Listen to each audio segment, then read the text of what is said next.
Une pauvre fille a embrassé un millionnaire par erreur, et sa réaction l'a laissée sans voix. Le vent de l'automne s'infiltrait entre les immeubles serrés du 12e arrondissement de Paris, soulevant les feuilles rousses qui dansaient dans les ruelles comme des souvenirs égarés. Le ciel, d'un gris pâle, promettait une matinée fraîche et sans indulgence. Au détour de la rue de Charenton, les passants se hâtaient, emmitouflés, pressés de rejoindre leurs obligations matinales.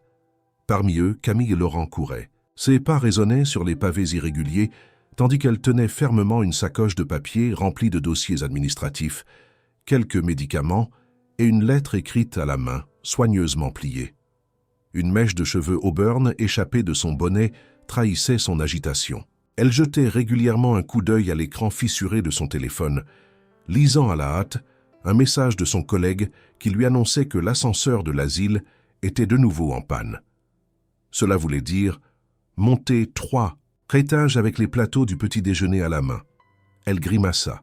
À peine avait-elle levé les yeux qu'elle atteignait la rue de Wattignies, plus étroite, bordée de petits commerces encore fermés. Camille accéléra le pas, le souffle court, les joues rosies par le froid. Elle savait qu'elle allait être en retard, et la directrice de l'établissement n'était pas connue pour sa patience. Elle resserra son écharpe, s'apprêtant à tourner brusquement à gauche, au coin où d'ordinaire elle retrouvait Hugo, son collègue de nuit, qui lui passait parfois les consignes avec un café à la main. Sans réfléchir, pressée et distraite, elle leva les yeux juste à temps pour voir une silhouette masculine approcher, dans l'angle opposé. Grand, vêtu d'un long manteau sombre, l'homme marchait d'un pas tranquille, les mains dans les poches. Dans son élan, Camille crut reconnaître la stature d'Hugo, et sans réfléchir davantage, elle tendit les bras pour le saluer avec familiarité. Le contact fut immédiat. Le sac de papier s'écrasa légèrement contre le torse de l'homme, et ses bras entourèrent brièvement un corps qu'elle n'avait jamais touché auparavant. Le parfum, subtil mais étranger, la frappa en premier. Puis la texture du tissu, une laine visiblement plus chère que n'importe quelle veste d'infirmier, la fit reculer d'un pas. Elle leva les yeux, figée, les joues en feu. Ce n'était pas Hugo. Ce n'était même pas quelqu'un qu'elle avait déjà croisé dans le quartier. L'homme la fixait, surpris mais calme. Son regard, d'un gris trouble, ne montrait ni colère ni amusement. Juste une sorte de curiosité tranquille. Ses traits étaient nets, élégants, sans ostentation. Il devait avoir une 40aine d'années, et tout en lui, posture, regard, silence, évoquait un monde très éloigné du sien. Camille ne dit rien durant une seconde interminable. Elle sentit son cœur battre plus fort, mais pas de la bonne manière. Elle voulut s'excuser, mais les mots restaient coincés dans sa gorge. Finalement, elle recula d'un pas précipité, manquant de faire tomber la sacoche. « Pardon », murmura-t-elle enfin. « Je croyais que vous étiez quelqu'un d'autre. » Elle baissa les yeux, ramassa ce qui avait glissé du sac sans même vérifier et tourna les talons. Sans un mot de plus, elle se mit à marcher rapidement, puis à courir à nouveau, comme si ce geste pouvait effacer l'erreur. Elle n'osa pas se retourner. L'homme resta là quelques instants, immobile. Il regarda la silhouette de la jeune femme s'éloigner, puis baissa les yeux vers le trottoir. Quelque chose avait glissé de la sacoche et flottait doucement à ses pieds, porté par une brise légère. Il se pencha et ramassa une feuille pliée, une lettre manuscrite au papier jauni. Il la garda dans sa main quelques secondes sans l'ouvrir, le regard perdu dans le vide. Puis, lentement, il fit demi-tour sans dire un mot. À plusieurs rues de là, Camille ralentissait enfin. Elle se sentait idiote, agitée. Ce n'était qu'un moment, une erreur de jugement, un simple accident. Mais quelque chose dans ce regard l'avait troublée plus qu'elle ne voulait l'admettre. Elle entra au foyer, salua à peine la réceptionniste et monta sans un mot les escaliers, tentant de chasser de son esprit ce matin étrange. Ce qu'elle ignorait encore, c'est que le moment qu'elle cherchait à oublier venait d'en déclencher un autre, prêt à bouleverser ce qu'elle croyait figé dans sa routine. Le lendemain, la brume du matin avait laissé place à un ciel pâle, presque translucide, suspendu au-dessus des toits parisiens comme un drap humide. Vincent Marchand, vêtu d'un manteau anthracite parfaitement taillé, marchait d'un pas calme dans une allée bordée de platanes, aux feuilles tombantes. Il avait cette façon de se mouvoir qui trahissait l'habitude du contrôle, le genre d'homme qui évite les mouvements superflus, chaque pas calculé, chaque respiration discrète. Mais ce matin-là, quelque chose dans son attitude trahissait une légère dissonance. Dans sa main gauche, il tenait une lettre, papier jauni, écriture droite et sans fioriture, mais empreinte d'une sincérité qu'il avait trouvée dérangeante. Il l'avait lu une fois en rentrant chez lui, dans le silence parfait de son appartement au dernier étage d'un immeuble haussmannien surplombant le fleuve.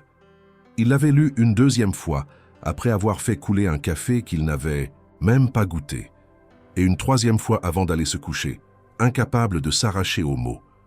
Ce n'était pas une lettre destinée à lui. Elle ne l'interpellait même pas directement. Mais elle avait pénétré une partie de lui qu'il croyait blindé depuis longtemps.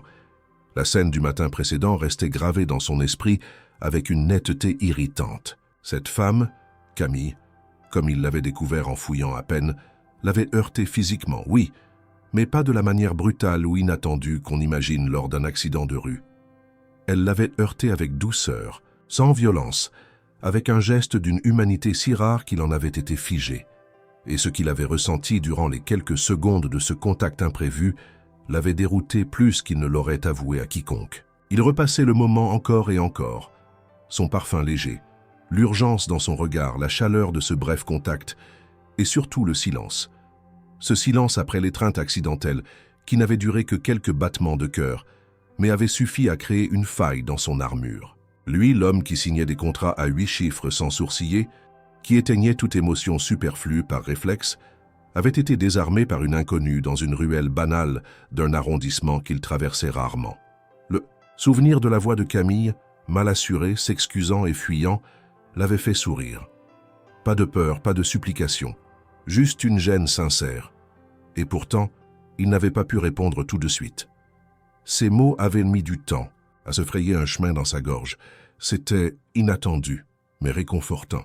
Il se souvenait encore de la manière dont elle avait tressailli à cette phrase, comme si à ses propres oreilles, cela sonnait étrange, et c'était effectivement étrange, même pour lui. Il n'avait pas pour habitude de qualifier un contact physique non sollicité de réconfortant. Mais ce jour-là, il avait ressenti quelque chose de si rare qu'il ne trouvait pas d'autres mots. Camille s'était déjà éloignée, emportée par la honte ou peut-être par le tumulte de son quotidien. Elle ne savait pas qui il était, et cela lui avait procuré une étrange sensation de liberté. Depuis des années, Vincent avait appris à lire entre les lignes. Les regards calculés, les sourires intéressés, les poignées de main trop longues, tout cela faisait partie de son quotidien. Mais dans ce geste maladroit, il n'y avait eu aucune attente, aucune arrière-pensée. Juste une erreur. Et, parfois, pensait-il, ce sont les erreurs qui révèlent le plus sur la nature des gens. De retour dans son bureau, il déposa la lettre sur le bois verni de son immense table, entre 2 piles de documents fiscaux et un ordinateur portable à l'écran en veille. Il lissa la feuille du plat de la main, relut une phrase « Nous n'avons pas besoin de luxe, mais de dignité ». Une phrase simple, mais qui, dans le contexte de cette lettre destinée à un mécène inconnu, prenait une résonance puissante. Il pouvait presque entendre la voix de Camille en lisant ces mots. Pas celle de l'excuse pressée, mais une voix intérieure, droite, résignée, combative. Elle demandait de l'aide sans se rabaisser, sans marchander son intégrité. Il envoyait si peu des comme elle. La plupart des demandes qu'il recevait, directement ou par son réseau, cherchaient à attendrir, à charmer, à flatter. Celle-ci, en revanche, posait les faits. Des résidents âgés, des lits qui grincent, des repas qui manquent de variété, des soignants épuisés. Pas de tragédie enjolivée, pas de pathos fabriqué. Juste une réalité nue, posée avec une honnêteté presque brutale. Vincent, qui n'avait jamais connu la pauvreté extrême, mais avait grandi sans luxe, ressentait un respect instinctif pour ceux qui faisaient beaucoup avec peu. Ce respect, il l'avait dissimulé sous des couches de protocole, de distance, professionnelle, de cynisme discret. Mais cette lettre, comme le geste de Camille, avait écorché la surface. Il prit une profonde inspiration, se leva et alla se poster devant les grandes baies vitrées qui donnaient sur le fleuve. Les péniches passaient lentement, indifférentes à ses états d'âme. Il observa son propre reflet dans la vitre, costume impeccable, visage rasé de près, regard encore trouble. À l'intérieur, pourtant, il se sentait moins net, moins défini. Quand son assistante entra pour lui rappeler une réunion avec un investisseur texan, il lui fit signe qu'il avait besoin d'1 minute. Elle referma doucement la porte sans poser de questions. Il n'était pas du genre à être interrompu, Mais aujourd'hui, quelque chose le poussait à ralentir. Il se rassit et fit glisser la lettre vers lui. Puis, il prit son téléphone et envoya un message codé à un de ses collaborateurs, les plus discrets. Rien d'intrusif, juste une vérification d'usage. Nom de la femme, lieu de travail, historique public. Il n'aimait pas le mot « enquêter ». Il préférait « comprendre » avant d'agir. Mais une chose était certaine. Ce matin-là, dans une ruelle grise de Paris, il avait ressenti un besoin qu'il n'éprouvait plus depuis longtemps, celui d'aller au bout d'un geste désintéressé. Et Camille, sans le savoir, venait de réveiller en lui une part qu'il pensait définitivement endormie. 2 jours s'étaient écoulés depuis ce matin étrange, mais pour Camille, les heures s'étaient empilées, comme des couches de fatigue, sur ses épaules déjà lourdes. À l'intérieur de l'asile Saint-Roch, le bruit des pas hésitants sur le carrelage, les appels des résidents et les alarmes discrètes des moniteurs cardiaques composaient une bande-son permanente à laquelle elle s'était habituée au fil des années. Pourtant, depuis l'incident de la rue, quelque chose en elle restait tendu, comme si un détail invisible l'empêchait de respirer complètement. Elle se souvenait parfaitement de l'homme qu'elle avait accidentellement enlacé. Pas son... Non, bien sûr, ni son rôle dans ce monde, mais le souvenir de ce visage était resté gravé avec une netteté presque dérangeante. Le regard de cet inconnu, la manière dont il avait accueilli son geste sans agressivité ni moquerie, la phrase étrange qu'il avait prononcée, tout cela s'était logé dans une zone sensible de sa mémoire. Mais elle avait d'autres préoccupations. Le chauffage du 2e étage fonctionnait mal. Une des résidentes refusait de manger depuis 3 jours et la cuisine manquait de légumes frais. Elle n'avait pas de temps pour rêvasser sur un inconnu, aussi troublant fût-il. Ce n'est que le soir, en triant quelques documents oubliés sur son bureau étroit, qu'elle réalisa qu'il manquait une chose. La lettre. Celle qu'elle avait glissée dans sa sacoche le matin du choc. Une lettre adressée à un fonds caritatif, rédigée avec soin et hésitation, relue une dizaine de fois avant d'être imprimée. Une lettre qu'elle n'avait pas eu le courage d'envoyer par mail, préférant la confier à la poste traditionnelle. Elle se leva précipitamment, fouilla sa sacoche, retourna ses poches, chercha entre les dossiers. Rien. Elle comprit alors que la lettre était tombée lorsqu'elle avait percuté l'homme. L'idée qu'il ait pu la ramasser la frappa d'un mélange de gêne et d'angoisse. Elle ferma les yeux un instant, imaginant cet homme, élégant et mystérieux, lisant ces mots maladroits. Elle revoyait les phrases simples qu'elle avait utilisées. « Nous savons que les temps sont difficiles, mais les soins humains ne doivent pas devenir un luxe. » Elle se souvenait avoir effacé plusieurs tournures trop pathétiques, voulant éviter la pitié. Elle avait voulu montrer la réalité, brute, sans artifice. Et maintenant, cette lettre était dans les mains d'un inconnu. Ce qu'elle ignorait, c'est que ce même inconnu, installé dans un fauteuil de cuir noir dans un bureau silencieux, donnant sur la Seine, tenait cette lettre comme un fragment précieux d'un monde auquel il n'appartenait plus depuis longtemps. Vincent Marchand n'avait pas eu besoin d'attendre les résultats de l'enquête discrète qu'il avait ordonnée. À la lecture de la lettre, il savait déjà que cette femme, Camille Laurent, n'était pas du genre à tendre la main à la légère. Elle écrivait avec cette retenue des gens qui ne s'attendent plus à être écoutés, mais qui parlent quand même par devoir ou par fierté.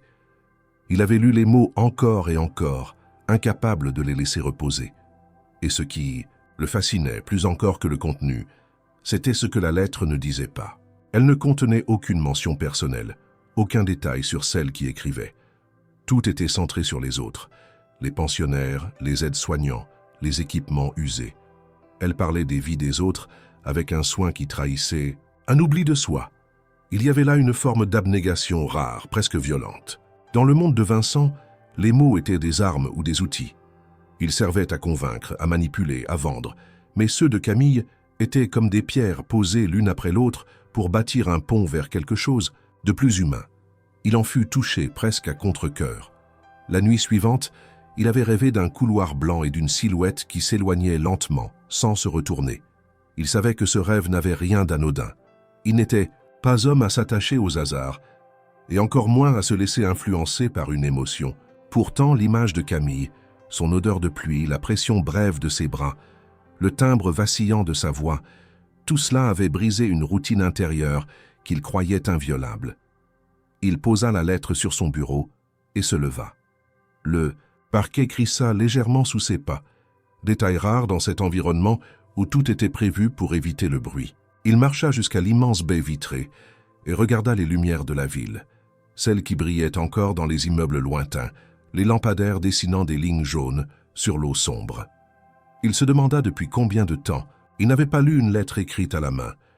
Depuis l'université peut-être, ou avant. Il se souvint du dernier mot de la lettre, « dignité », un mot presque oublié dans le lexique des affaires. Il le prononça à voix basse, comme pour en tester la solidité. Il résonna dans la pièce avec une force inattendue. C'était donc cela ce qu'elle défendait. Non pas une cause, ni un besoin, mais une idée, une valeur. Et lui, depuis quand n'avait-il pas défendu une idée plutôt qu'un chiffre? Il se rassit, rouvrit la lettre, la relut encore. Puis, il prit un stylo et nota une date sur l'enveloppe, comme on le fait avec les choses que l'on veut garder. Il ne savait pas encore ce qu'il allait en faire. Mais il savait que cette lettre ne serait pas ignorée. Pas cette fois. Le lendemain matin, sans prévenir personne, il fit quelque chose qu'il n'avait pas fait depuis des années. Il quitta son appartement tôt, seul, et prit la route du 12e arrondissement, cette fois sans chauffeur, sans escorte. Il voulait voir de ses propres yeux. Pas un rapport, pas une photo, la vraie lumière, les vraies voix. Et pendant ce temps, Camille, dans un silence routinier ponctué par les appels des pensionnaires, commençait sa journée sans savoir que son geste involontaire avait allumé une mèche lente, mais dont la flamme déjà se rapprochait dangereusement de son quotidien. Dans les étages supérieurs d'un immeuble moderne, situé non loin du pont de Grenelle, le bureau de Vincent Marchand offrait une vue vertigineuse sur les reflets du fleuve qui serpentait au cœur de Paris. Le matin, les vitres laissaient entrer une lumière pâle, presque froide, que seul un regard attentif pouvait trouver belle. Ce matin-là, Vincent se tenait devant cette transparence, la main gauche plongée dans la poche de son pantalon, tenant dans l'autre la lettre de Camille, pliée avec soin et posée sur un coin du bureau depuis plusieurs jours. Il l'avait déjà lue un nombre incalculable de fois, mais elle n'avait pas perdu son pouvoir de le troubler. Elle était là, silencieuse, comme un rappel tenace de quelque chose qu'il n'avait pas prévu, quelque chose qu'il ne contrôlait pas. Il n'y avait pas de musique dans la pièce, seulement le bourdonnement discret des serveurs dans la salle attenante. Ses collaborateurs arrivaient peu à peu et les réunions de la journée s'annonçaient denses. Négociation sur un projet. Immobilier à Lyon, signature d'un partenariat avec une start-up de biotech, révision du portefeuille d'investissement pour le trimestre. Tout était en ordre, fluide, efficace. Et pourtant, une fissure invisible dans cette mécanique parfaite s'était ouverte avec l'apparition de Camille Laurent. Vincent était un homme organisé, méticuleux, presque obsessionnel dans sa manière de gérer le moindre détail.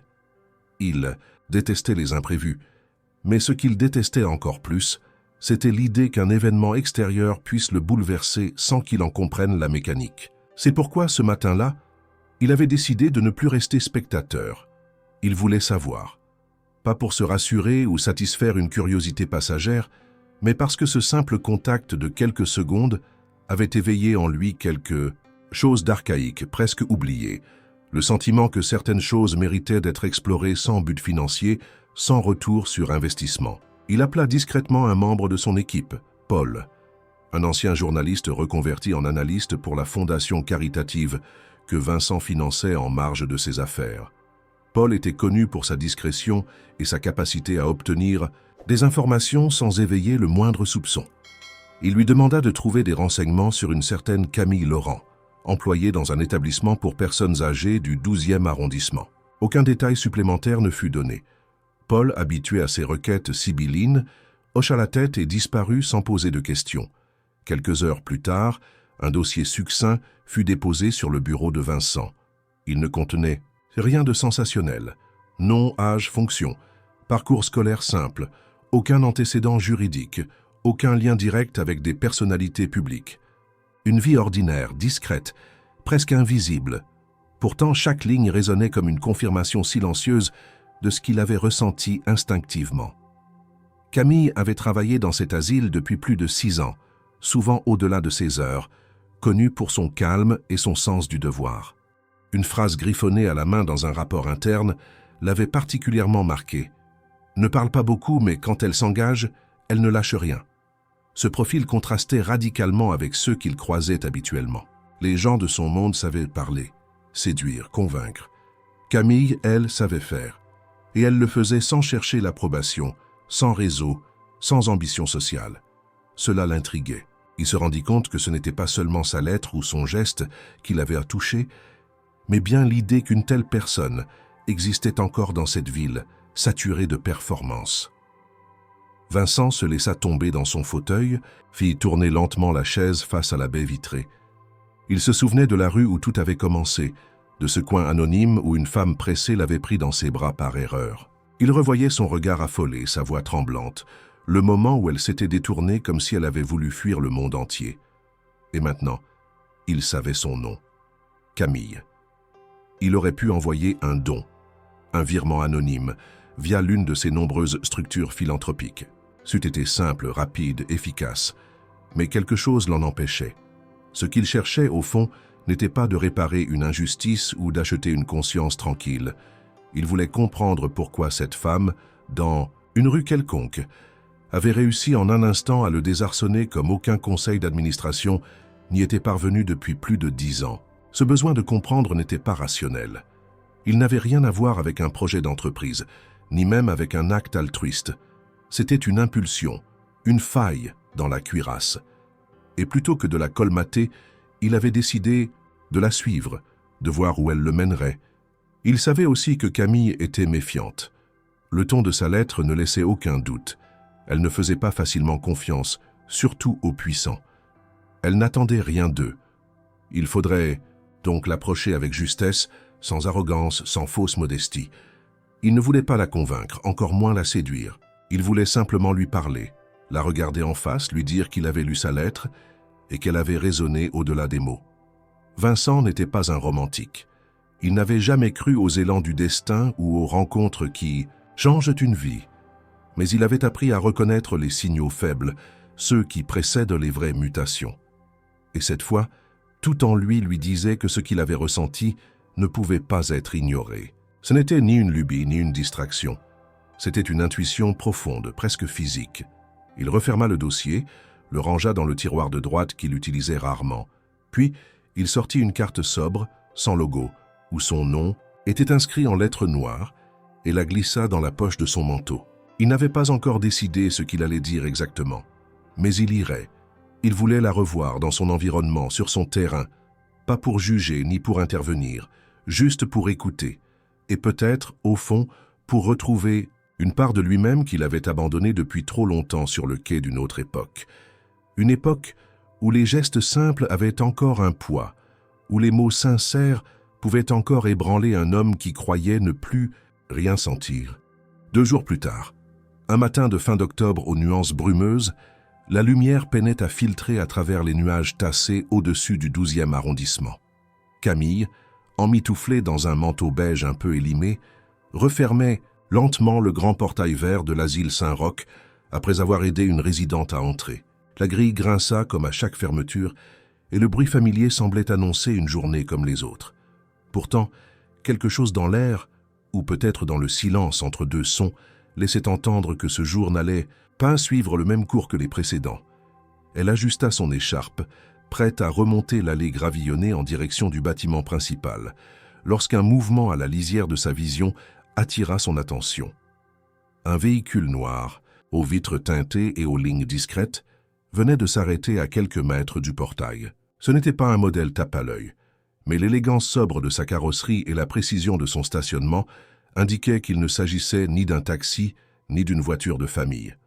La portière s'ouvrit dans un silence presque étudié, et de l'habitacle sortit le même homme que Camille avait croisé, ou plutôt percuté, dans cette rue étroite 2 jours plus tôt. Il portait un manteau sombre, sobrement coupé, et une écharpe grise roulée autour du cou. Aucun signe extérieur de richesse ostentatoire, rien qui trahissait sa probable position sociale, sauf peut-être la manière tranquille qu'il avait de poser les pieds sur le sol, comme s'il connaissait déjà les lieux. Camille, figée, à côté du portail, sentit son souffle ralentir sans qu'elle ne le veuille. L'homme s'avança de quelques pas sans précipitation. Lorsqu'il fut assez près, il s'arrêta, la salua d'un simple hochement de tête et sortit de la poche intérieure de son manteau une feuille soigneusement pliée. Sans un mot, il la lui tendit. Elle reconnut immédiatement la lettre. « Vous avez laissé ceci tomber, dit-il calmement. » Camille, déconcertée, prit la lettre avec précaution, comme si le papier lui brûlait les doigts. Elle leva les yeux, vers lui, prête à bafouiller des excuses ou à poser des questions, mais il la devança. « Je l'ai lue, ajouta-t-il, pas par curiosité mal placée, mais parce que elle est tombée devant moi, et je n'ai pas pu m'empêcher. » Elle cligna des yeux hésitants entre l'embarras et une forme confuse de gratitude. Elle voulait répondre quelque chose, mais il poursuivit, d'une voix égale, presque douce. « Je m'appelle Vincent Marchand. » Le nom résonna dans l'air comme un caillou lancé dans une eau calme. Ce n'était pas un nom inconnu.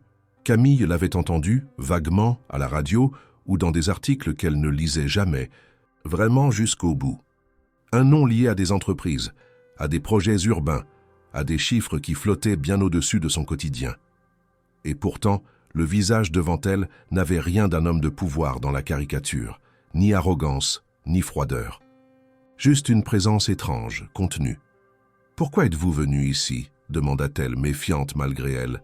« Pour vous rendre votre lettre, d'abord, » répondit-il, « et aussi pour vous dire que ce que vous avez écrit a eu un effet sur moi. Ce n'est pas fréquent. Alors je voulais en parler avec vous, si vous acceptez. » Camille le fixa, perplexe. Elle ne savait pas quoi répondre. Elle pensait à tous, les moments où des promesses avaient été faites à son lieu de travail sans jamais être tenues. Elle connaissait la lassitude des espoirs déçus. Et surtout, elle ne comprenait pas pourquoi un homme comme lui se donnait la peine de venir ici en personne, sans caméra, sans attaché de presse. « Vous êtes venu juste pour parler d'une lettre ?» répéta-t-elle, incrédule. « Pas seulement. J'aimerais aider. Pas en mon nom personnel, pas pour qu'on m'accueille en bienfaiteur, juste aider. Comme vous le décrivez dans votre lettre, dignement, efficacement, discrètement. » Le mot « discrètement » éveilla en elle une étincelle de défiance, mais aussi une curiosité qu'elle ne parvint pas à contenir. Elle jeta un coup d'œil vers le bâtiment où les vitres embuées révélaient l'agitation intérieure du service de soins. Elle savait que si quelqu'un comme lui entrait dans cette réalité, il verrait des choses que peu de gens acceptaient de regarder en face. Elle ne voulait pas le laisser croire que son aide serait simple, ni lui donner l'illusion que son argent suffirait. « Vous savez dans quoi vous mettez les pieds ?» demanda-t-elle un peu sèche. « Non, admit-il sans détour. Et c'est précisément pour cela que je suis venu, pour comprendre. » Camille le jaugea encore. Elle n'avait pas le luxe de refuser de l'aide, mais elle refusait d'en devenir tributaire. Elle craignait les dettes invisibles, les faveurs, qui deviennent des chaînes. Mais dans le regard de cet homme, elle ne vit ni calcul ni condescendance. Seulement une patience étrange, presque déplacée. « Très bien, » souffla-t-elle enfin. « Vous voulez comprendre? Alors venez. Mais pas aujourd'hui, ce matin c'est le jour des bains. Et croyez-moi, ce n'est pas un spectacle pour les curieux. » Vincent esquissa un sourire presque imperceptible, hocha la tête comme un élève à qui l'on donne un rendez-vous. Il tendit une carte de visite blanche, sobre, sans slogan. Juste un nom, un numéro. Si vous changez d'avis, ou si vous avez besoin de quoi que ce soit, il n'y a aucun engagement, aucun retour attendu. Elle prit la carte, la rangea sans la regarder, puis tourna les talons pour retourner à l'intérieur. À travers la vitre, elle jeta un dernier regard vers le portail. L'homme n'était plus là. La voiture aussi avait disparu comme si rien ne s'était passé. Mais elle sentait encore dans sa main le contact du papier et dans l'air froid du matin, l'écho d'une rencontre qui n'avait rien eu d'ordinaire. Le lendemain, un voile gris recouvrait les toits de Paris et la pluie tombait en silence, traçant des sillons discrets sur les vitres embuées de l'asile Saint-Roch. Camille, fatiguée mais toujours droite dans ses gestes, entrait dans la salle commune pour aider une résidente à s'installer pour le petit déjeuner. Elle n'avait pas parlé de la visite de Vincent Marchand à ses collègues, ni à la directrice, ni même à elle-même intérieurement. Elle avait glissé la carte de visite dans une pochette de son sac, sans la regarder depuis. Pourtant, elle la sentait présente, comme une tension invisible entre les pages de sa routine. Alors qu'elle ajustait la couverture d'un fauteuil, roulant, la réceptionniste du rez-de-chaussée apparut à la porte, l'air incertain, tenant une enveloppe dans la main. « Camille, il y a un courrier à ton nom, mais il n'est pas passé par la poste. » Intriguée, Camille s'essuya les mains sur sa blouse et prit l'enveloppe. Aucune mention d'expéditeur. Le papier était épais, ivoire, et portait simplement son prénom. Elle l'ouvrit d'un geste prudent. À l'intérieur, une lettre manuscrite, brève, signée VM. « Camille, je ne suis pas homme à insister là où je ne suis pas invité, mais je crois fermement que certains gestes méritent d'être poursuivis, même s'ils commencent par une erreur. Je souhaiterais proposer un soutien financier à l'asile Saint-Roch, de manière confidentielle, sans que mon nom soit associé à quoi que ce soit. Cela n'engage à rien. Je suis prêt à en discuter si vous acceptez. Vincent. » Elle relut le texte plusieurs fois comme pour s'assurer qu'elle ne rêvait pas.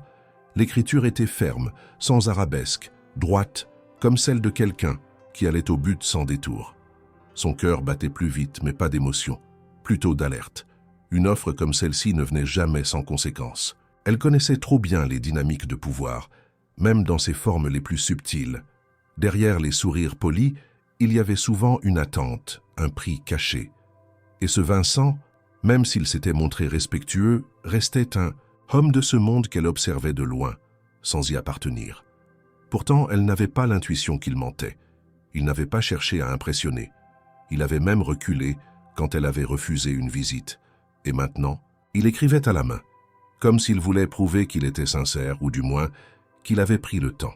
Elle rangea la lettre dans la même pochette que la carte et continua sa journée, occupée, tendue, distraite.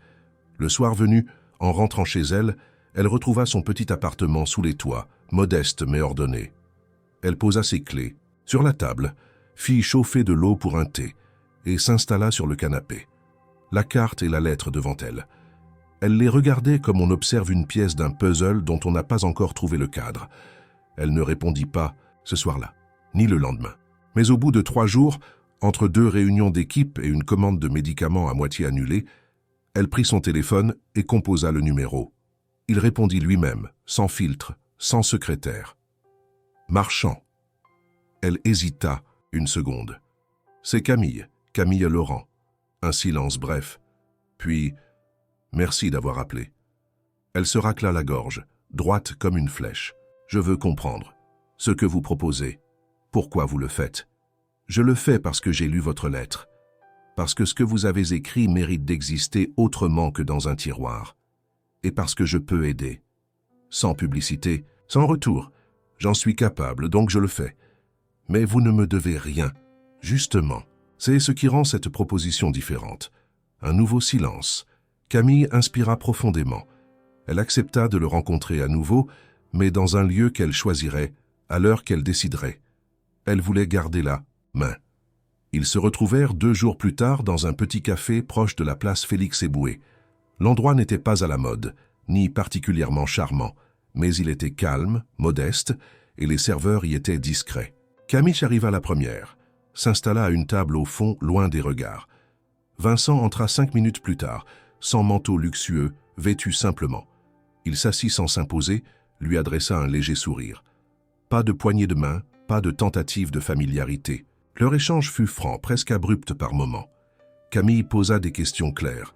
D'où venait l'argent? Quelle serait la forme de la donation? Y aurait-il des conditions, des attentes? Vincent répondit avec la même clarté, un fonds privé, créé pour des initiatives sociales sans contrepartie.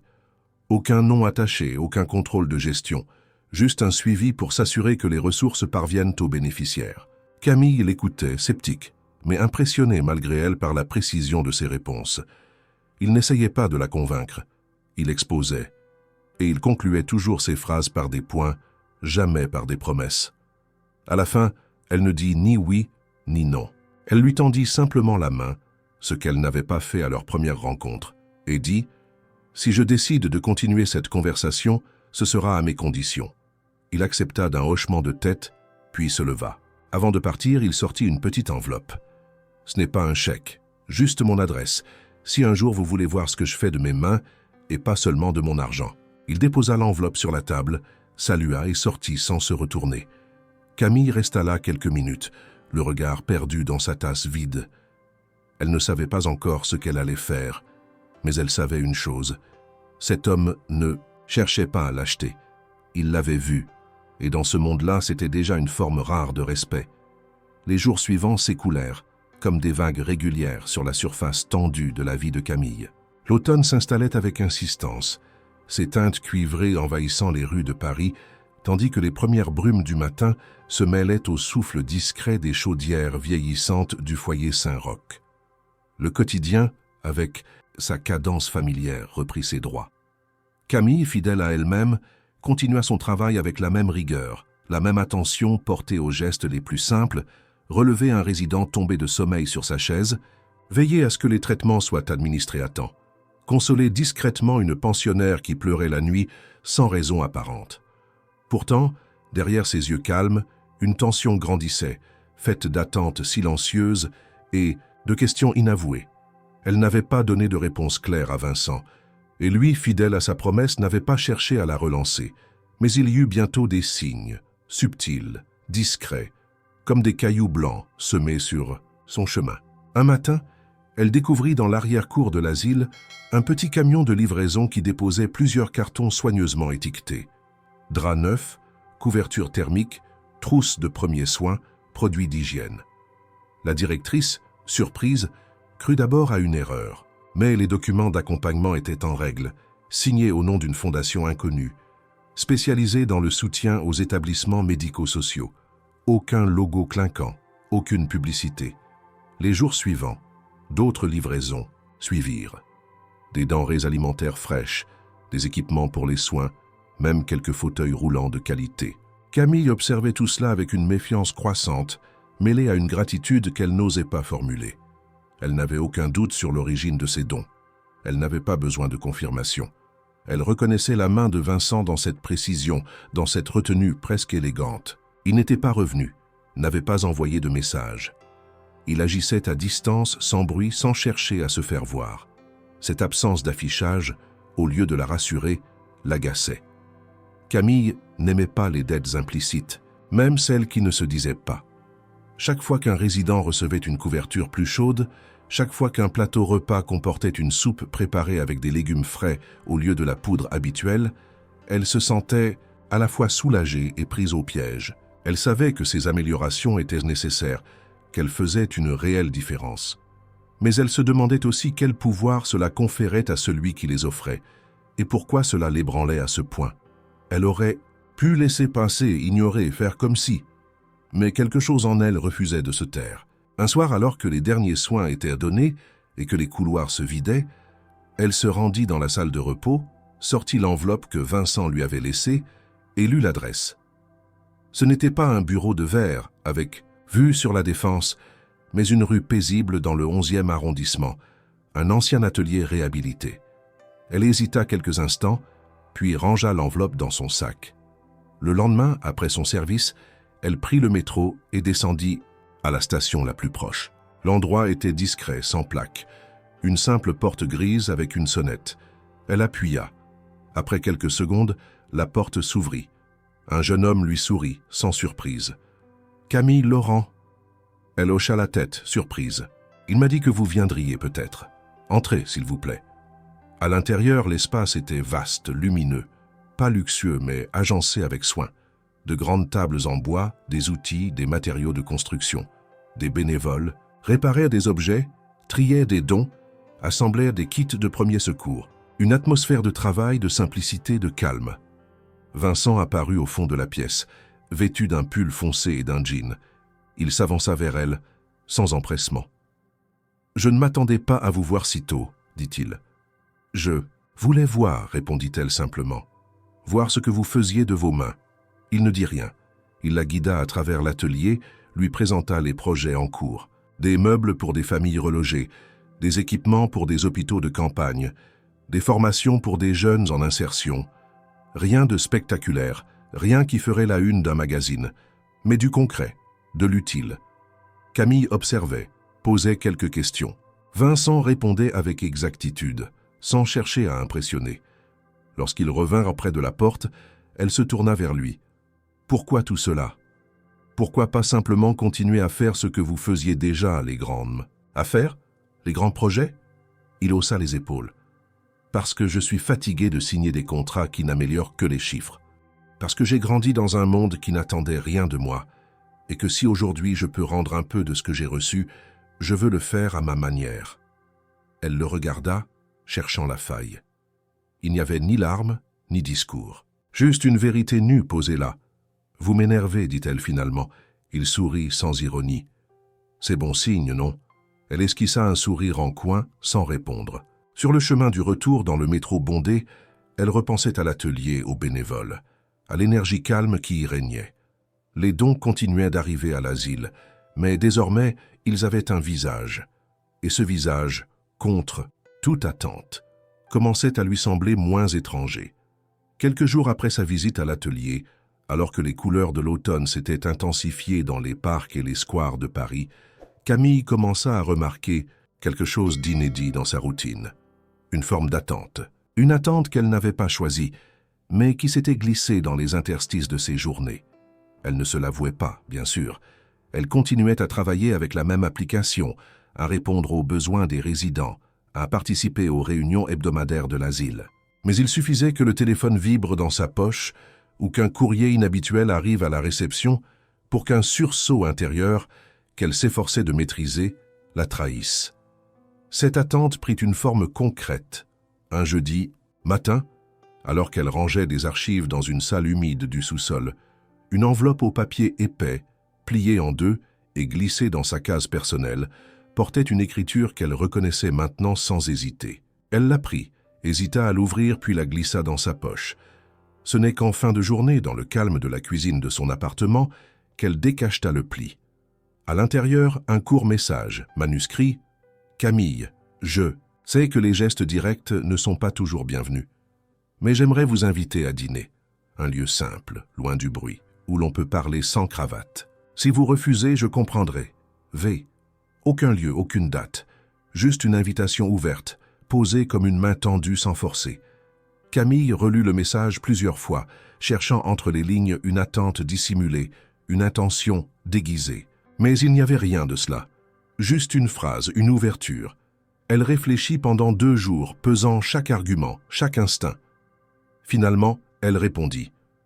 Une carte postale, anonyme, choisie dans un kiosque de quartier où elle écrivit simplement « Montmartre, dimanche soir, 20h, si cela vous convient ». Elle n'y ajouta ni prénom, ni signature. Juste un lieu, une heure. Elle déposa la carte dans la boîte aux lettres de l'atelier, sans sonner. Le dimanche venu, elle choisit avec soin sa tenue. Pas pour plaire, mais pour ne pas trahir qui elle était. Un manteau en laine foncée, une robe simple, des bottes usées mais solides. Elle ne se maquillait que rarement, mais ce soir-là, elle ajouta un trait léger sous les yeux. Elle quitta son appartement en début de soirée, le cœur battant, à un rythme qu'elle n'aurait pas su expliquer. Arrivée devant le restaurant qu'elle avait choisi, une petite adresse cachée entre 2 ruelles escarpées de Montmartre, elle sentit une tension familière lui nouer la gorge. La devanture était élégante, discrète, mais les reflets à l'intérieur révélaient un raffinement qu'elle n'avait pas anticipé. Nappe blanche, lumière tamisée, serveur en veston. Un monde qui ne lui appartenait pas. Elle s'approcha, vit son reflet dans la vitre, puis recula. Une bouffée de doute, de malaise. Elle s'imagina entrer, être regardée, évaluée, jugée. Elle pensa à Vincent, à son calme, à son aisance. Elle se vit à sa table, hors de place, trop tendue pour manger, trop lucide pour se détendre. Alors elle fit demi-tour, sans précipitation mais avec une décision froide. Elle descendit les marches, tourna au coin de la rue, marcha sans se retourner. Elle erra quelque temps dans les rues du quartier, les mains dans les poches, regardant les vitrines fermées, les passants emmitouflés, les couples accoudés aux rambardes. Puis elle prit le métro silencieuse, évitant les regards. À son retour, il était près de 22 heures. Elle monta lentement les escaliers jusqu'à sa porte, inséra la clé, poussa le battant. Un craquement discret se fit entendre sous ses pieds. Elle baissa les yeux. Un petit paquet posé devant la porte l'attendait. Elle le ramassa, referma la porte derrière elle. À l'intérieur, sur la table de la cuisine, elle déballa le contenu. Un petit pain rustique, légèrement tiède. Encore, une fleur d'anémone violette et un billet plié avec soin. Sur le papier, une seule phrase écrite à la main. « J'ai pensé que vous préféreriez peut-être quelque chose de plus simple. » Camille resta un moment debout, figée, le billet entre les doigts. Elle sentit un poids se déplacer en elle lentement. Pas un regret, Pas une culpabilité, mais quelque chose de plus complexe. De la reconnaissance, peut-être, ou une forme de compréhension muette. Elle mangea le pain, lentement, debout devant l'évier. Elle posa la fleur dans un petit verre d'eau et elle garda le billet qu'elle glissa dans un tiroir sans le relire. Ce soir-là, elle comprit que Vincent n'attendait rien, et c'est précisément ce qui la déstabilisait, car il ne cherchait pas à la convaincre ni à gagner. Il était juste là, en retrait, mais toujours à la bonne distance. Et dans ce geste silencieux, elle avait ressenti quelque chose d'inattendu, la possibilité peut-être d'un lien qui n'aurait pas besoin de se justifier. Le ciel de novembre s'était installé comme un couvercle de cendres au-dessus de Paris. Dans les rues, les passants se hâtaient, frôlant les vitrines illuminées sans vraiment les regarder, chacun enveloppé dans son propre silence. Camille aussi semblait porter ce silence comme un manteau invisible. Depuis la nuit du pain rustique et de la fleur déposée devant sa porte, quelque chose en elle avait bougé. Non pas une décision, pas encore, mais une inclinaison, un glissement, intérieur vers une curiosité moins défensive, plus ouverte.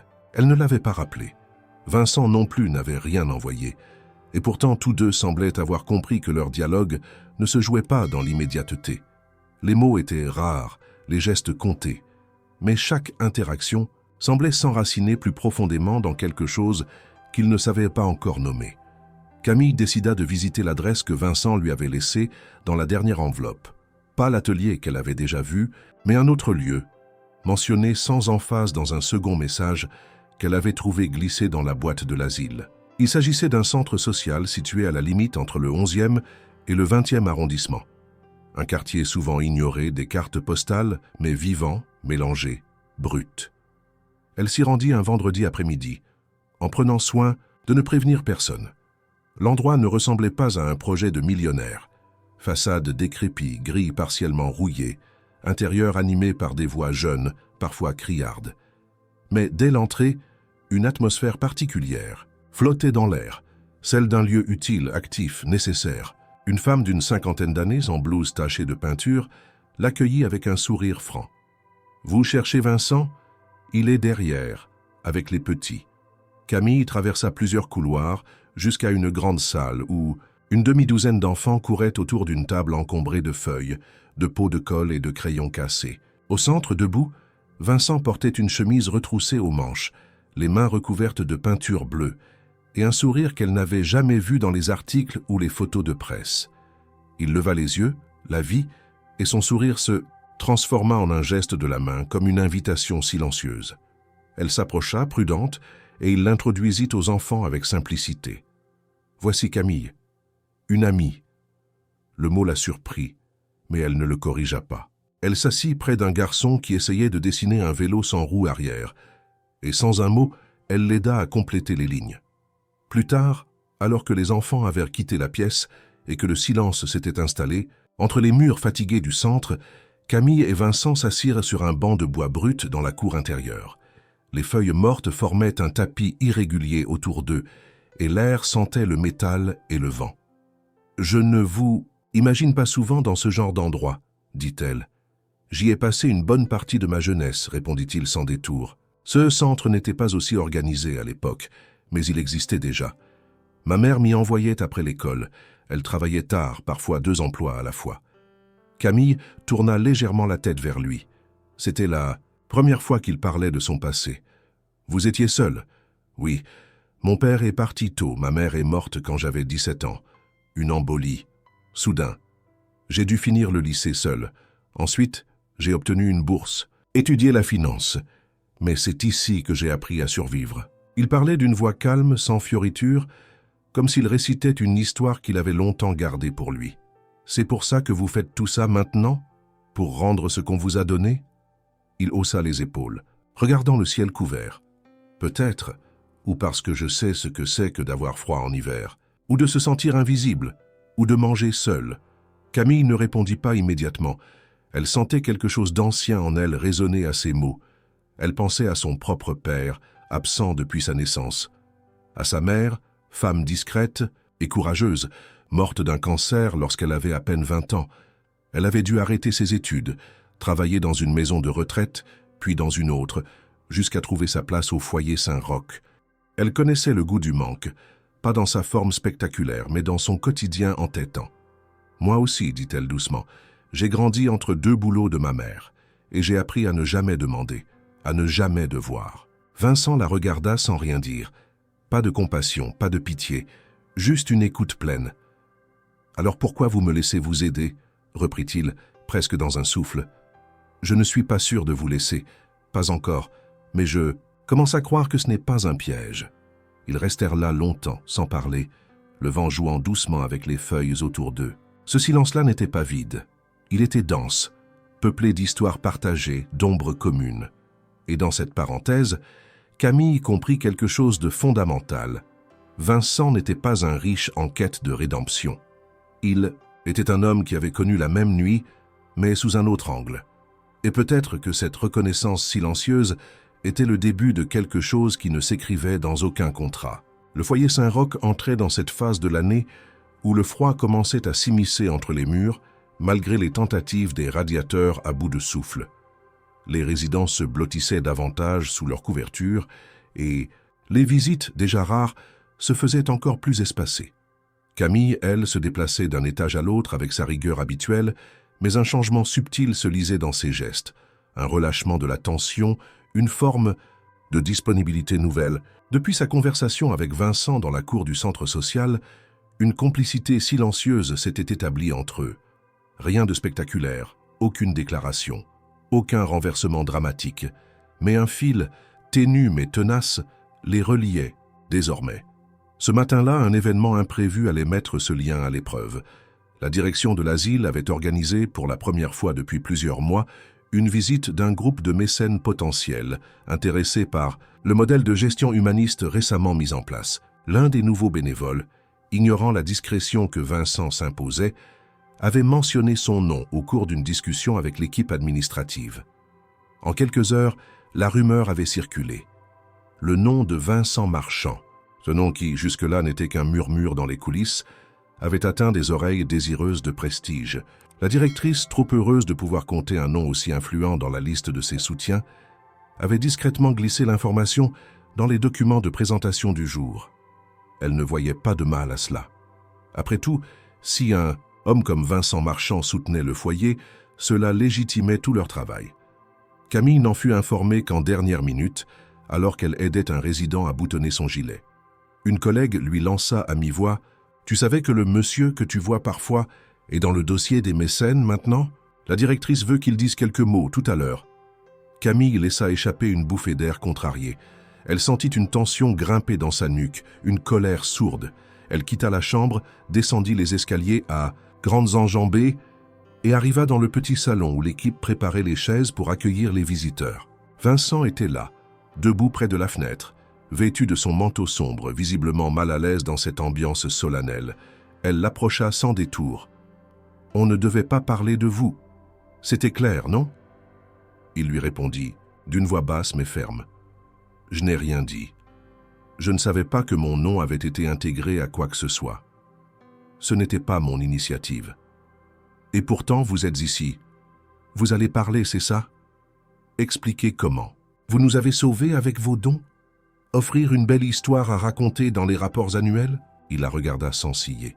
« Camille, je suis ici parce qu'on m'a invité. Je comptais rester discret. Et je ne dirai rien si cela vous dérange. Mais je refuse aussi de me cacher comme une faute honteuse. » Elle recula d'un pas, le cœur battant. Sa colère venait d'un endroit plus profond qu'elle ne voulait l'admettre. Ce n'était pas seulement le fait qu'on ait trahi un accord tacite, c'était la peur de voir leur lien transformé en vitrine, en anecdote édulcorée. C'était le sentiment que ce qu'ils construisaient, lentement, pouvait être englouti par les projecteurs. « Vous ne comprenez pas, murmura-t-elle. Ce n'est pas juste une question d'anonymat, c'est une question de confiance. J'ai mis du temps à croire que vous ne cherchiez rien en retour. Et maintenant, vous voilà, au milieu d'un décor où tout le monde veut une part de votre nom. » Il inspira lentement, puis s'approcha, baissant la voix. « Je comprends plus que vous ne croyez. Je sais ce que c'est que de ne pas savoir à qui faire confiance, mais je vous ai respecté à chaque étape. Je ne cherche pas à être vu, et je ne suis pas venu ici pour être applaudi. » Elle le fixait, bouleversée. Les visiteurs commençaient à arriver, Des murmures s'élevaient dans le couloir, la directrice faisait les présentations avec empressement. Camille, sans un mot de plus, quitta la pièce. Elle monta sur le toit, un endroit peu connu des résidents, un petit espace nu où l'on pouvait voir la ville s'étendre au loin. Elle resta là un long moment, les bras croisés, regardant le gris du ciel. Plus tard, elle descendit. L'événement était terminé. Les chaises avaient été rangées, le salon nettoyé. Vincent était parti. Il n'avait pas parlé. Il avait tenu parole. Elle trouva sur son casier une note manuscrite, glissée sans enveloppe. « Je n'ai rien dit. Et je ne dirai rien, sauf si vous me le demandez. V. » Elle rangea le mot dans sa poche sans le lire une deuxième fois. Cette journée avait fissuré quelque chose entre eux. Mais dans cette fissure, une lumière nouvelle apparaissait. La tension entre eux n'était pas une fin, c'était une épreuve. Et parfois, ce sont les épreuves qui révèlent la solidité d'un lien. Mais pour le savoir, il faudrait que l'un des deux ose faire un pas de plus, ou bien que le silence continue, jusqu'à ce qu'il devienne insupportable. Le silence entre Camille et Vincent, depuis l'incident de la présentation au foyer, n'était pas un silence vide, mais un espace chargé. Chargé de questions suspendues, de regrets non exprimés, et de cette gêne subtile qui naît lorsque deux personnes, pourtant proches, ne savent plus comment se rejoindre sans heurter ce qu'elles ont tenté de construire. Camille ne savait pas si elle devait lui écrire, l'appeler ou simplement attendre qu'il fasse un nouveau geste. Mais les jours passaient et aucune nouvelle ne venait. L'hiver se rapprochait. Les arbres perdèrent leur feuillage et les matins devenaient plus rudes, plus sombres. Au foyer Saint-Roch, la vie suivait sa cadence, mais dans le regard de Camille, quelque chose s'était figé. Elle se concentrait sur son travail avec une intensité presque excessive, comme pour combler ce vide qui s'était installé. Elle passait plus de temps avec les résidents, prolongeait ses tournées, s'occupait des détails que d'autres délaissaient. Une sorte de fuite peut-être, une manière d'éviter de penser à ce qu'elle avait ressenti sur ce toit, lorsqu'elle avait pris conscience de la fragilité du lien qui l'unissait à Vincent. Mais un matin, alors que Camille entrait dans le foyer par la porte de service, elle aperçut un attroupement inhabituel dans le hall.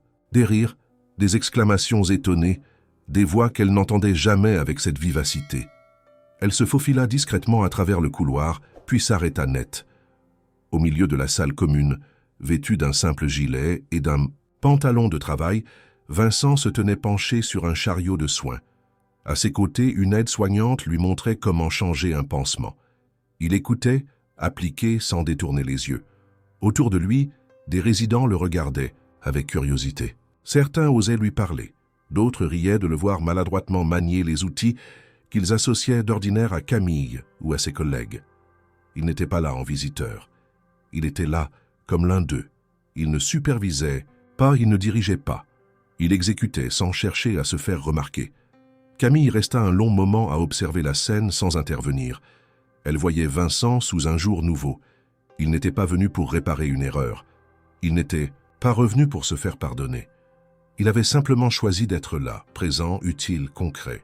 Ce qu'aucune lettre, aucun don, aucune conversation n'aurait pu accomplir, il le faisait en silence, par ses gestes. Ce jour-là, il resta toute la matinée. Il aida à porter les plateaux du déjeuner, plia du linge propre, s'occupa d'un fauteuil cassé qu'il répara avec des outils trouvés dans une remise. Les résidents l'adoptèrent rapidement, le surnommant « le monsieur qui sait tout faire ». À aucun moment il ne fit mention de son nom, de ses fonctions, ni de sa fortune. Et personne ne le lui demanda. Dans ce lieu où l'on ne valorise que la constance et l'attention, il était à sa place. À la pause de midi, alors qu'il sortait dans la cour arrière pour respirer un peu, Camille le rejoignit sans prévenir. Elle s'approcha doucement, les mains dans les poches, le regard droit. « Pourquoi tu fais ça ?» demanda-t-elle sans agressivité, mais sans douceur non plus. Vincent haussa les épaules, les yeux fixés sur le ciel couvert. « Parce que je ne veux pas que notre dernier souvenir soit une dispute dans une pièce trop éclairée. Parce que j'ai lu quelque part que le respect, ce n'est pas ce qu'on dit, c'est ce qu'on répète. » Elle le regarda longuement, puis s'assit sur le muret à côté de lui. Elle ne savait plus très bien ce qu'elle attendait de lui. Peut-être rien, peut-être juste ça, un silence partagé, qui ne soit pas un éloignement, mais une présence. « Tu n'as pas à te prouver, murmura-t-elle. Je sais. Mais parfois, ce n'est pas pour les autres qu'on le fait, c'est pour soi-même. Elle baissa les yeux, troublée. Elle repensa à leur première rencontre, cet instant absurde où tout avait commencé par un malentendu. Et elle réalisa que ce qu'elle avait d'abord pris pour une intrusion était devenu peu à peu une proposition de lien. Pas une promesse ni une dépendance, juste un lien. Au cours des semaines suivantes, Vincent continua de venir. Pas tous les jours, pas de façon spectaculaire, mais régulièrement avec constance. Il devint une silhouette familière, un homme qu'on appelait quand une chaise grinçait ou qu'un meuble avait besoin d'être réparé. Il partageait les repas, riait avec les anciens, écoutait les histoires que personne n'écoutait plus. Il n'était pas parfait. Il ne savait pas toujours comment parler aux résidents les plus fragiles. Il faisait parfois tomber une pile de serviettes ou renversait un verre. Mais il était là. Et pour Camille, cela suffisait.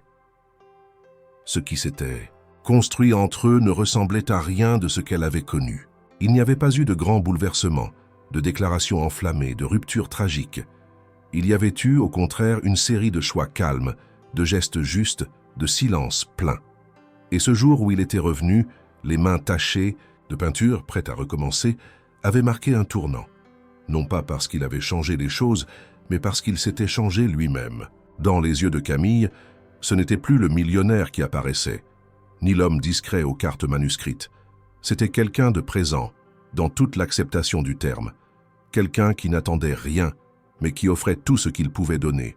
Et dans cette offrande silencieuse, elle avait trouvé ce qu'elle n'osait plus espérer, une forme de confiance qui n'avait pas besoin d'être nommée pour être réelle. Ce fut une journée ordinaire, du moins en apparence. Le vent soufflait avec plus de mordant que les jours précédents, annonçant l'arrivée imminente de l'hiver.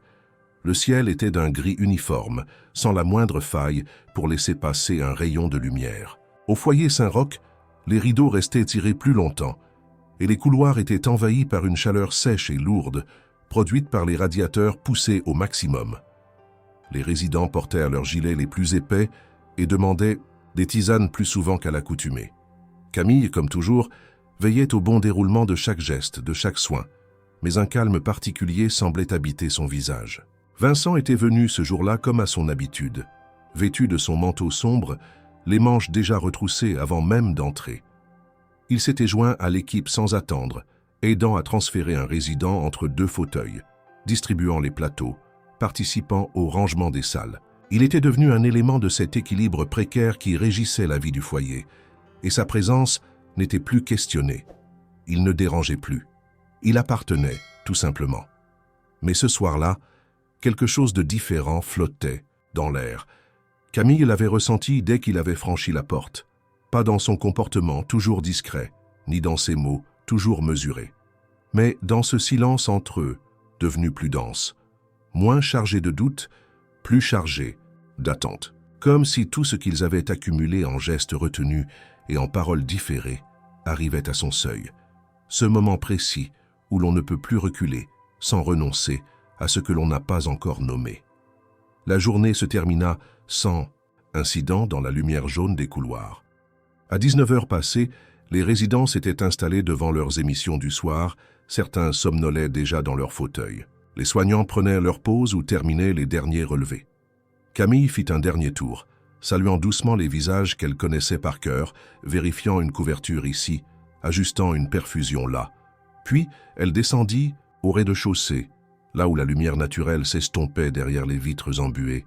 Vincent était dans le hall, adossé au mur près de l'entrée, le regard posé sur l'extérieur. Il ne parlait pas, n'attendait rien, mais il ne partait pas non plus. Camille s'approcha, ses pas résonnant doucement sur le carrelage. Elle s'arrêta à 1 mètre de lui. Il tourna la tête lentement, leurs regards se croisèrent. Il n'y avait pas de tension, pas de gêne, juste une vérité nue qui ne demandait plus à être dissimulée. « Tu restes là, dit-elle à mi-voix, presque un souffle. « J'attendais de te dire bonne nuit, répondit-il sans détourner les yeux. Elle hocha la tête. Il n'y avait plus de barrière, plus de prudence exagérée, plus de peur d'être vu ou jugé ou interprété. Tout ce qui devait être dit avait déjà été exprimé autrement, par les allers-retours silencieux, par les réparations discrètes, par les mains tendues sans exigence. Et dans ce moment suspendu, Camille fit un pas. Un seul, et puis un autre. Et lorsqu'elle arriva face à lui, elle leva les bras, lentement, sans hésitation. Elle l'enlaça, sans confusion, sans maladresse. Ce n'était pas un réflexe ni un accident. Ce n'était pas une erreur de personne. C'était une réponse, un choix. Les bras de Vincent se refermèrent sur elle avec une douceur qu'elle n'avait pas connue depuis longtemps. Ils restèrent là un long moment, dans cette étreinte qui ne demandait rien, qui ne promettait rien, mais qui affirmait tout. Le monde autour d'eux continua de tourner. Les tramways passaient au loin. Les infirmiers discutaient dans les étages. Les néons grésillaient doucement. Mais entre eux, le temps semblait suspendu. Camille ferma les yeux. Elle sentit sa respiration se caler sur celle de Vincent, lente, régulière. Elle sentit ses mains dans son dos fermes et tranquilles. Elle sentit, pour la première fois, qu'elle n'avait plus besoin de parler pour être entendue, que tout ce qu'elle avait contenu jusqu'à présent pouvait exister, simplement, là, dans la chaleur de cette présence. Lorsqu'ils se détachèrent, ce fut sans précipitation, sans gêne. Un relâchement naturel, comme un accord tacite entre deux êtres qui se reconnaissent enfin. Vincent ne dit rien, Camille non plus. Mais dans leur regard, il y avait cette clarté qu'aucune explication ne pouvait égaler. Elle lui toucha le bras, doucement. « Tu peux rentrer maintenant ?» dit-elle. Il sourit, léger, sincère. Il hocha la tête, puis se dirigea vers la porte. Avant de sortir, il se retourna une dernière fois. Leurs yeux se croisèrent une fois de plus. Rien ne fut ajouté. Lorsqu'elle resta seule dans le hall, Camille se sentit apaisée. Pas exaltée, pas bouleversée, mais profondément calme. Ce calme rare, presque sacré, que seuls les gestes vrais peuvent engendrer. Et c'est dans ce silence, au seuil de la nuit, qu'elle sut que leur histoire n'était plus une suite d'accidents ou de hasards. C'était une construction, lente, solide, authentique. Et qu'à partir de ce soir, tout pouvait commencer. Quelques mois avaient passé depuis ce soir d'hiver où Camille et Vincent s'étaient retrouvés dans le hall du foyer Saint-Roch et s'étaient enlacés sans parole, sans explication, comme deux fragments longtemps séparés qui retrouvaient soudain leur cohérence dans l'autre. Le printemps, enfin, avait commencé à se frayer un chemin dans les ruelles de Paris. Les bourgeons s'ouvraient sur les arbres du boulevard de Charonne et les cafés retrouvaient le tintement familier des cuillères contre la porcelaine. Camille marchait d'un pas tranquille, les mains dans les poches de son manteau clair, ses yeux balayant les étals colorés d'un marché de rue dans le quartier de Belleville. À ses côtés, Vincent tenait un petit sac en toile où s'amoncelaient quelques fromages fermiers, des pommes rouges brillantes et une miche de pain ronde. Ils ne se tenaient pas par la main. Ils n'en avaient pas besoin. Leur proximité n'avait rien de démonstratif. Elle se lisait dans les silences partagés, dans la manière qu'ils avaient de se tourner vers les mêmes étals, dans la simplicité avec laquelle ils échangeaient un regard pour confirmer un choix ou une envie. Ils n'avaient jamais parlé de ce qu'ils étaient. Il n'y avait pas eu de conversation officielle, pas de déclaration posée. Leur lien s'était établi sans nécessité de définition. Il existait, palpable, indiscutable. Le foyer Saint-Roch avait changé. Les améliorations, amorcées par les dons anonymes de Vincent et consolidées par une nouvelle politique de gestion que Camille avait contribué à redessiner, avaient porté leurs fruits. Une équipe plus soudée, des installations modernisées, un rythme de travail plus humain. Mais plus encore, c'était l'atmosphère qui avait évolué. Moins de résignation, plus de chaleur. Les résidents riaient davantage. Les soignants prenaient leur pause sans se sentir coupables. Et dans ce mouvement lent mais réel, Camille s'était peu à peu affirmée comme une présence incontournable, une voix écoutée, respectée. Elle n'avait pas quitté son poste. Elle n'envisageait pas de le faire. Vincent ne lui avait jamais demandé de le suivre ailleurs, ni de changer de vie pour lui. Et c'était précisément cela qui avait permis à leur histoire de prendre racine. Aucune attente imposée, aucun sacrifice exigé. Seulement la possibilité de marcher ensemble, à leur rythme, en respectant les contours de l'autre. Ce matin-là, dans la foule paisible du marché, ils croisèrent un vieil homme jouant de l'accordéon sur un trottoir. La mélodie, simple et mélancolique, évoquait les dimanches d'autrefois. Vincent s'arrêta un instant, tendit une pièce avec discrétion. Camille, elle, observait les passants qui s'arrêtaient, certains souriants, d'autres indifférents. Puis elle tourna la tête vers la ruelle adjacente étroite, pavée, bordée de murs colorés par les graffitis. Elle plissa les yeux. « Tu vois cette rue » demanda-t-elle. Vincent suivit son regard. « Celle où tout a commencé » répondit-il, devinant déjà la réponse. « Oui, c'est là que je t'ai embrassé sans le vouloir. » Il sourit doucement. « Et moi, je ne me suis jamais senti aussi vu. » Ils se dirigèrent lentement vers cette ruelle, comme on revient sur les lieux d'une scène fondatrice. Rien n'avait changé, les pavés disjoints, l'ombre fraîche entre les bâtiments, l'odeur d'humidité mêlée à celle du pain du coin de la rue, mais tout avait changé en eux. Ce qu'ils portaient, maintenant n'était plus fait d'hésitation ni de méfiance. C'était un quotidien en construction, sans précipitation, avec la tendresse des choses durables. Arrivée à l'angle, Camille s'arrêta. Elle posa la main sur le mur à l'endroit exact où elle avait heurté Vincent ce matin-là. Elle ferma les yeux une seconde, puis se tourna vers lui. « Tu sais, je continue de penser que je t'ai pris pour quelqu'un d'autre. Et moi, dit-il en s'approchant, je continue de penser que personne d'autre n'aurait pu me trouver à ce moment-là. » Ils ne s'embrassèrent pas. Ils ne firent pas de promesses. Ils restèrent simplement là, au milieu de la ruelle, entourés par les échos de ce passé commun qu'ils avaient transformé en point de départ. Un passé qui aurait pu rester une anecdote gênante, une rencontre ratée, mais qui s'était mué en lien profond, sans que personne ne force le cours des choses. Un enfant passa en courant entre eux, tenant une baguette de pain plus longue que lui. Une femme le suivait de loin, essoufflée, en riant. Camille et Vincent échangèrent un regard complice. La vie continuait toujours, mais désormais, elle avait une autre couleur, moins dure, moins grise. Ils reprirent leur marche côte à côte, le pas aligné. Le marché s'éloignait derrière eux, le sac en toile balançait doucement au rythme de leurs mouvements. Et, dans cette simple avancée, il y avait la promesse non dite d'un futur construit sur des fondations solides. La patience, la vérité, l'écoute. Rien d'extraordinaire en apparence, mais dans un monde saturé de gestes vides, c'était précisément cela qui rendait leur histoire unique. Ils s'enfoncèrent dans la ville, porteurs d'un secret doux, d'un respect partagé, d'un avenir sans fracas mais plein de lumière. Et sur ce chemin qu'ils traçaient ensemble, chaque pas confirmait ce que Camille avait fini par comprendre. Elle l'avait peut-être enlacé par erreur, mais ce qu'ils avaient bâti depuis n'avait jamais été aussi juste.